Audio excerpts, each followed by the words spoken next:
Bismillahirrahmanirrahim. Assalamualaikum warahmatullahi wabarakatuh. Waalaikumsalam warahmatullahi wabarakatuh. Para pemirsa dan sahabat beriman dimanapun berada, Alhamdulillah kita berjumpa lagi di Ustadz Danu Official Channel. Semoga kita selalu dalam lindungan Allah Subhanahu wa Ta'ala. Amin ya Rabbal Alamin. Di video kali ini kita akan ngaji lagi bersama guru kita semua, Pak Ustadz Danu. Assalamualaikum Pak Ustadz. Waalaikumsalam warahmatullahi wabarakatuh. Dan saya juga sudah ditemani oleh sahabat saya Bang Jainuddin. Assalamualaikum Bang J. Waalaikumsalam Pak Tung. Amin. Alhamdulillah. Para pemirsa, sahabat beriman dimanapun berada, bahasan kami kali ini tentang takut mati. Wah, ini ada cerita Pak Ustadz. Teman saya itu selalu ngomong itu, cerita bahwa dia di kepalanya itu selalu ada yang bicara gitu Pak Ustadz. Kamu mati gitu. Itu saya sendiri yang dengar juga merinding juga itu. Bukan dia aja masalahnya kan gitu. Jadi selalu di sini Ji, kamu mati. Kalau teman saya lain lagi. Ini teman bener nih, teman main. Oh iya. Teman main di rumah. Dia tuh pernah melihat keranda ya? gotong, istilahnya orang meninggal nih dari masjid atau musola mau ke ambulan. Kan masuk tuh di jalan tuh, di gotong banyak yang ngiring. Dia itu bilang, kok kenapa saya ketakutan banget ya? Takut gitu loh. Tapi dia enggak cerita ada suara-suara enggak. Dia cuma ngelihat itu keranda terus ketakutan gitu. Dia juga heran kenapa saya bisa takut gitu. Seolah-olah apa ya, bayangannya mati gitu loh. Ini dua cerita yang sama-sama kamu mati, takut mati. Tentang kematian. Bagaimana ini Pak Ustadz? Mohon penjelasan Pak Ustadz. Iya. Bismillahirrahmanirrahim. Assalamualaikum warahmatullahi wabarakatuh. Waalaikumsalam warahmatullahi wabarakatuh. Amin ya rabbal alamin. Alhamdulillah. Kalau temenmu itu tuh, temenmu itu insya Allah kalau dokter jiwa atau psikiater itu dia bilang ini skizofrenia atau halusinasi. Halusinasi ya? Ya, itu halusinasi. Nah, halusinasi itu muncul itu karena pikirannya itu dipaksa. Kalau orang ahli jiwa katanya itu ada trauma. Iya boleh. Ada trauma tentang kematian bisa. Tapi nggak pernah ketemu gimana cara menyelesaikan. Nah di sini secara Islami dengan akhlak kembali pada jalan Allah, saya akan memberikan analisa kemudian bagaimana nanti cara menyelesaikan yang seperti itu. Mudah-mudahan kan diizinkan Allah selesai ya. Amin. Jadi seorang yang di dalam sininya kamu mati seperti itu, insya Allah dulunya dia pernah ada, ya kalau bilang traumatik itu sesuatu yang menjadikan seseorang itu berpikir melebihi batas. Menurut saya ya. Jadi kalau orang bilang traumatik itu kan trauma karena maaf nih, pernah diperkosa, itu kan traumatik. Tabrakan, traumatik. Nah, itu traumatik yang kelihatan. Tapi kalau yang halusinasi itu nggak harus seperti itu. Jadi itu dia berpikir yang terlalu berlebih. Maksudnya berlebih terus dipikirin? Ya, terus dipikirin, kemudian nggak diserahin sama Allah Ta'ala, dia berpikir, dia nggak ketemu solusinya, dipikirin lagi, besok gitu lagi, dipikirin lagi, yang nggak ketemu solusinya. Nah, yang tidak diserahkan sama Allah Ta'ala inilah menurut saya itu dianggap terlalu berlebihan. Jadi contoh mamanya temenmu itu Tung ya, dia bisa aja awalnya pernah melihat teman akrabnya, baru aja ngomong sama dia, ketemu jam 4 sore, habis sisa meninggal. Di situ kan mikir, ketawa berdua itu kan mikir, kenapa? Akhirnya kan mikir temennya itu dia. Kemudian mikir temennya yang kemudian meninggalnya. Jadi pada saat dia melayat, ya kan gitu, waktu takziah, waktu kunjungan pada temennya yang sudah meninggal itu, dia hanya berpikir itu terus. Nah, Itu kalau mikir seperti itu, kemudian besok dipikirin lagi, kenapa ya? Padahal kan nggak apa-apa. Dipikirin lagi, dipikirin setiap sana, itu kan ya berlebihan. Apakah ada unsur ketakutan juga di situ, Pak Ustaz? Awalnya kan berlebihan dulu. Berlebih mikir kenapa matinya, gitu Pak Ustaz ya. Ya, berlebihan lah berpikirnya, sehingga di titik berlebihan berpikir itu kan akhirnya dia mencoba merajut cerita sendiri, sehingga mati ya, kok mati ya, nanti bisa aja dia berpikir jangan-jangan teman saya nggak sakit, jangan-jangan saya seperti itu nanti. Nah, di titik ini sudah mulai mendakwakan dirinya atau suuzon terhadap dirinya tentang kematiannya sendiri yang dia takutkan. Nah, di titik inilah ada kesalahan lebih besar lagi di hadapan Allah Ta'ala. Kematian memang milik Allah Ta'ala, kan gitu ya.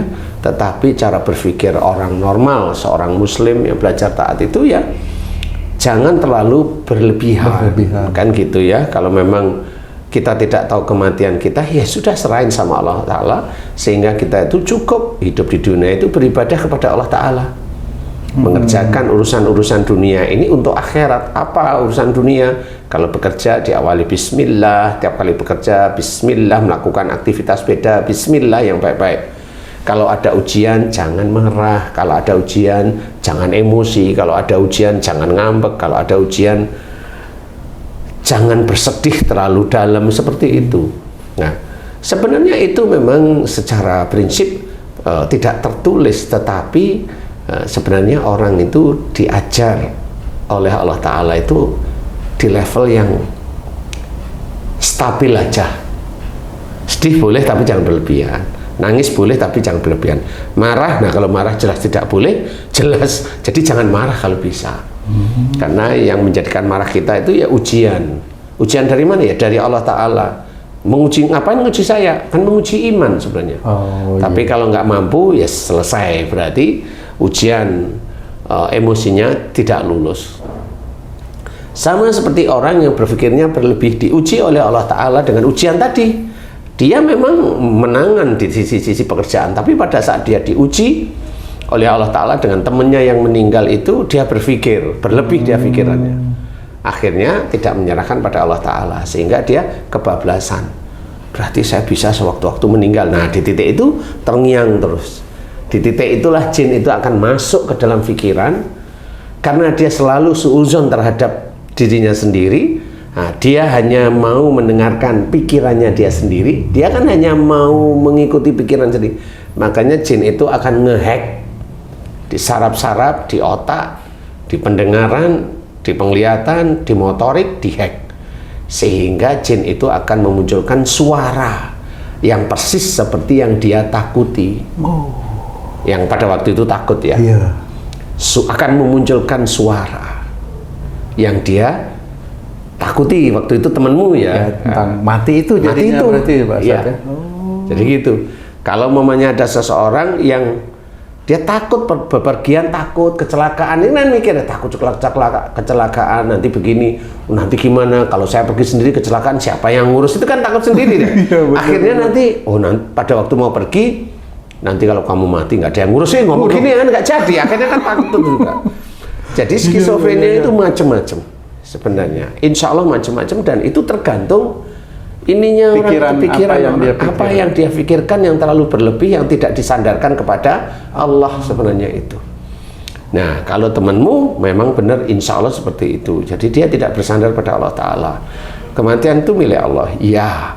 Dan nggak usah sombong bahwa saya nggak takut mati, udah boleh. Tetap ya. Karena tetap kita itu akan berusaha bagaimana dosa-dosa kita yang kita lakukan di dunia ini diampuni oleh Allah Ta'ala.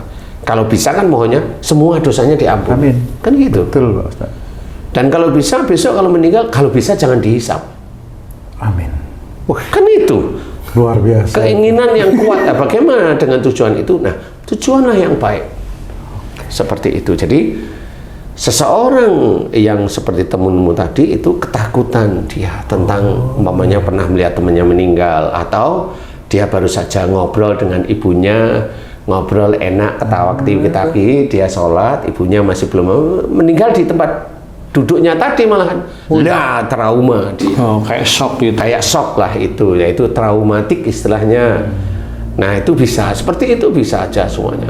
Atau dia boncengin temennya jatuh di kelindas, nah itu kan shock. Jadi ya, itu macam-macam pokoknya. Itu menimbulkan halusinasi. Insya Allah kalau itu berlebihan akan menimbulkan halusinasi. Oh, kalau halusinasi yang membahayakan ini kita ingin lepas. Tapi ada juga orang yang mencari halusinasi dengan menghisap narkoba gitu, Ustaz. Ini katanya sih, saya nggak pernah. Dia bilang memang enak itu.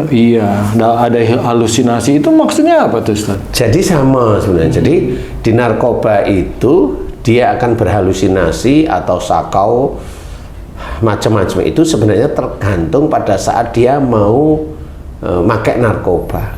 Oh, dia ingin. Iya, dia mau apa pada waktu itu? Oh, saya pikir ingin mendatangkan sesuatu pengalaman yang indah gitu loh. Oh, itu bisa juga. Karena pada saat dia mau pakai narkoba, dia pingin memasuki dunia baru yang indah menurut dia. Nah, akhirnya kan masuk jin juga itu. Oh iya. Sama aja apa yang diinginkan sebenarnya. Pokoknya apa yang diinginkan sebelum menghisap narkoba. Nah, di sini sama, kalau memang seperti itu, jadilah akhirnya kayaknya, nah ini nggak tahu nih jadinya. Kalau mengingat mamanya Haji J seperti itu, ini mau bersedih atau mau seneng kan nggak ngerti ini. Jadi itulah yang sebenarnya menyebabkan. Jadi orang yang narkoba, yang dia hanya cicip-cicip, dia nggak halusinasi. Iseng maksudnya itu. Iseng gitu ya. Dia hanya iseng. Kayak orang ngopi di warung kopi, iseng gitu. Nggak dinikmati gitu ya. Dinikmati gitu ya. Nggak, dia nggak sakau biasanya.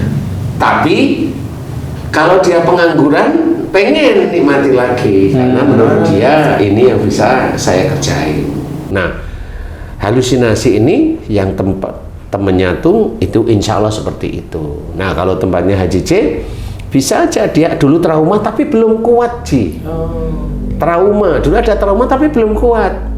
Entah meninggalnya saudara, teman, dan belum kuat ya, ngerti. Tapi di situ udah ada sedih, ada takut, ada ini, tapi belum kuat nih. Nah, pada suatu ketika dia lihat keranda, itu kayak diingatkan zaman dulu dia trauma, gitu. sehingga ketakutan muncul. Nah, biasanya kalau udah ketakutan itu muncul, kenapa aku ketakutan? Dipikirin dia sama dia, karena kan orang nggak ngerti. Selama ini ilmu agama terangin ilmunya sholat, ilmunya puasa, bagaimana wudhu, bagaimana sholat, bagaimana gerakan sholatnya, rukun-rukun diceritain, kan itu. Puasanya puasa, jamnya mau puasa, kan seperti itu. Nah, pada saat orang suuzon itu nggak pernah diceritain suuzon yang bagaimana, nggak pernah diceritain. Makanya di sini saya terangkan lah, insya Allah. Jadi diizinkan oleh Allah Ta'ala banyak pengalaman, ya ini saya terangkan. Jadi di titik itu orang ada trauma tapi masih separuh traumanya, jadi belum. Yang pertama tadi. Yang pertama yang temannya Haji. Nah pada waktu dia lihat itu mulai dia, kok aku ketakutan, kenapa ini? Nah di titik kedua ini sebenarnya dia juga nanti akan berpikir, kok ketakutan kenapa ya? Takut mati apa ya? Kan udah mulai bermain. Nah di titik itu masuklah jin dan juga dajjal ke dalam pikiran dan dadanya. Nanti kalau dia lihat itu lagi, lebih ketakutan lagi, lebih gak mau lihat. Nah di titik itu Dajjal itu udah menguasai. Nah besok-besoknya munculnya kayaknya seperti temennya tuh, kamu akan mati besok, kayak gitu. Udah mulai ada bisikan-bisikan. Ya, sudah mulai ada bisikan seperti itu. Nah itu caranya bagaimana? Nah ini harus dianalisa seperti itu. Kenapa?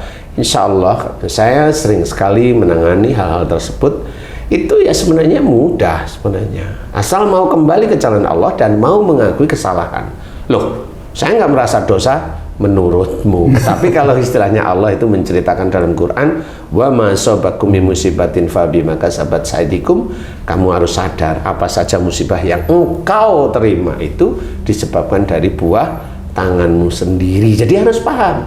Termasuk halusinasi itu musibah ya Pak Ustadz itu? Iya musibah. Karena mengganggu terus pikiran itu Pak Ustadz. Iya, musibah itu sesuatu yang diterima tidak enak. Iya. Bukan musibah tuh tabrakan atau tanah bukan itu. Ya musibah. Musibah juga, iya. Orang itu melihat musibah itu menakutkan. Enggak, musibah itu memang dimunculkan oleh Allah Ta'ala, itu mendampingi nikmat yang menurut nafsumu itu nikmat. Jadi dampingan, ada baik, ada tidak baik, kan gitu. Langsung gitu ya? Iya, musibah itu pasti dari dosa. Kalau nikmat menurut kamu nikmat, ya itu dari yang kamu ikhtiarkan. Ujian, wujudnya nikmat. Kalau yang satu ujian, wujudnya musibah. Itu sama-sama ujian. Kalau nikmat mendapatkan harta, berarti apa yang kamu lakukan dengan harta itu. Kalau kamu mendapatkan musibah, apa yang kamu lakukan dengan musibah itu, kan sama sebenarnya. Iya kan? Iya. Sama. Kenapa ada kalimat innallaha la yughayyiru ma biqaumin hatta yughayyiru ma bi anfusihim? Ini sudah jelas. Sesungguhnya Allah tidak akan merubah nasib suatu kaum kecuali kaum tersebut merubahnya. Salah satu ayat ini dipergunakan untuk merubah yang tadi dari musibah. Kan seperti itu. Nah, semua ayat itu akan tersambung. Oh iya. Akan tersambung. Makanya ujian itu tetap dibagi dua, yaitu satu musibah karena dosa, yang satunya adalah nikmat menurut nafsunya manusia itu nikmat. Itu tetap ujian namanya. Jadi kalau kamu dapat istri itu ujian, kamu punya anak itu ujian, tapi wujudnya kelihatannya nikmat. Oh gitu. Ujian boleh milih nggak, Ustaz? Hah? Kalau pertanyaannya boleh milih apa enggak, saja boleh. Iya boleh, boleh. Tetapi persoalannya dikabulin nggak sama Allah? Kan, iya benar kan? Sekarang kita kasih contoh nih. Ujian boleh milih nggak? Boleh. Contoh, banyak teman-teman itu, ya banyak teman-teman dakwah yang memberikan ujian dengan, nih kalau mau sukses, loh itu kan milih dia berarti. Milih pingin sukses. Nih bacaan biar kamu kaya, itu milih untuk kaya. Nah itu menurut dia ujian itu boleh milih, bisa saja boleh. Persoalannya dikabulkan, kan gitu. Kan ujian dua, musibah dan nikmat. Kalau boleh milih kan diuji dengan nikmat. Kayaknya udah berat banget sih. Sebenarnya milih dan tidak milih itu cukupnya di sini. Ujian bentukannya musibah berarti dari kesalahan dosa, ayo kita perbaiki. Ujian yang memang wujudnya itu nafsu manusia itu nikmat, ya itu harus waspada. Karena memang semuanya itu ujian dua-duanya. Yang jelas diceritakan dalam Quran. Ma asabaka min hasanatin faminallah wa ma asabaka min sayyi'atin famin nafsik. Apa saja nikmat yang kau terima itu dari sisi Allah. Jadi jangan mengaku-ngaku nikmat dari kita. Dan apa saja musibah yang kau terima itu dari perbuatanmu sendiri. Lalu udah jelaskan dalam Quran. Berarti dua ini ujian namanya. Nah, disinilah kita harus pahami, mau kita itu diberi musibah, nauzubillah min zalik ya, diberi nikmat ya, innalillahi wa inna ilaihi rajiun. Sama-sama ujian di sini. Hadapi semua ini dari Allah Ta'ala. Kalau yang musibah itu berarti dari kita, banyak-banyaklah mohon ampun kepada Allah Ta'ala agar ujian yang bentukannya musibah itu, nah itu tadi yang milih. Kan pengen milih nih, maunya nikmat, jangan bilang nikmat lah, nggak enak. Istilahnya kalau menurut saya, jangan bilang minta nikmat kalau diuji ya. Kenapa? Malu sama Allah Ta'ala gitu. Cukup banyak-banyaklah mohon ampun terus-menerus kepada Allah Ta'ala tentang perbuatan-perbuatan kita yang kita lakukan sejak akhir baliknya hingga saat ini, yang selalu melanggar firman Allah dalam Quran dan sunnah Rasul. Nah di titik itulah mudah-mudahan ini nanti sampai pada Allah Ta'ala, mudah-mudahan diijabah. Kalau memang dosa-dosa kita diijabah, diampuni oleh Allah Ta'ala, nah ujian yang bentukannya musibah insya Allah mulai dikurangi, otomatis ya, insya Allah otomatis dikurangi oleh Allah Ta'ala. Nah temanmu insya Allah caranya begitu, jangan takut, serahkan pada Allah Ta'ala. Kematian itu memang milik Allah. Yang penting bagaimana kita itu berusaha untuk mengerjakan ibadah-ibadah di muka bumi ini dengan, kalau pekerjaan itu dengan bismillah, itu insya Allah akan menjadi ibadah. kemudian serahkan hasilnya pada Allah Ta'ala, dan jangan main-main, kan gitu ya, jangan main-main gitu. Jangan kamu juga nanti bilang sama temenmu, hati-hati jangan main-main, kalau kamu sekarang takut mati, besok kalau kamu main-main mati di hotel gimana, kan gitu. Main-mainnya apa emang Ustaz? Kan banyak ini maksudnya. Main-mainin tanda Kan kutip sudah ya. jelas, kamu jangan main-main, nanti kalau kamu matinya di hotel Belakangnya itu, itu. kan udah, kan nggak perlu dijelasin gitu.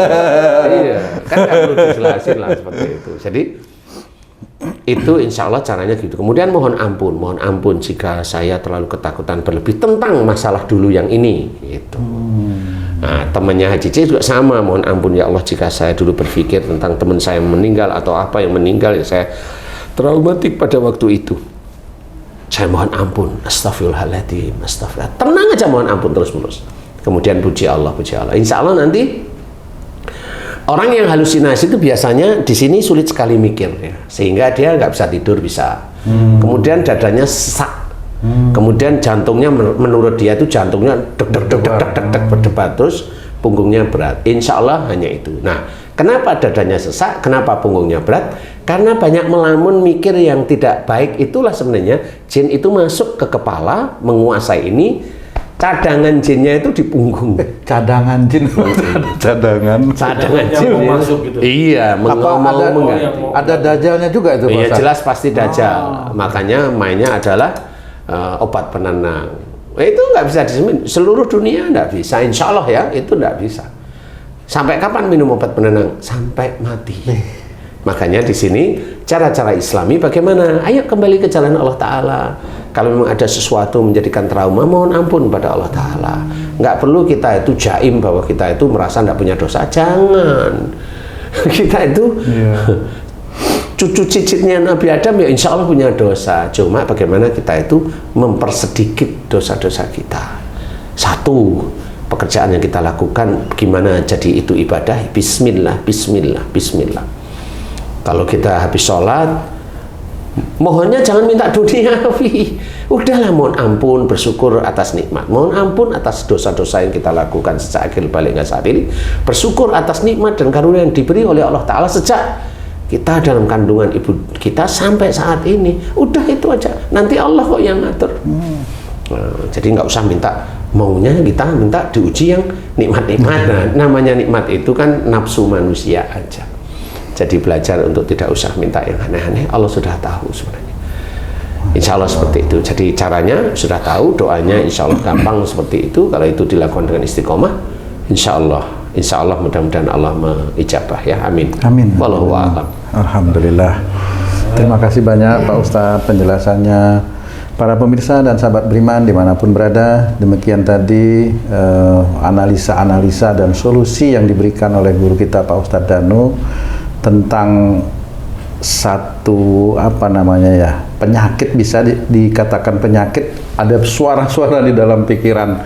Mudah-mudahan apa yang kami tayangkan melalui video ini bisa bermanfaat untuk meningkatkan keimanan dan ketakwaan kita kepada Allah Subhanahu wa Ta'ala. Amin ya rabbal alamin. Saya Tung pamit diri, sampai jumpa di video kami yang lain. Wassalamualaikum warahmatullahi wabarakatuh. Waalaikumsalam warahmatullahi wabarakatuh. Alhamdulillah.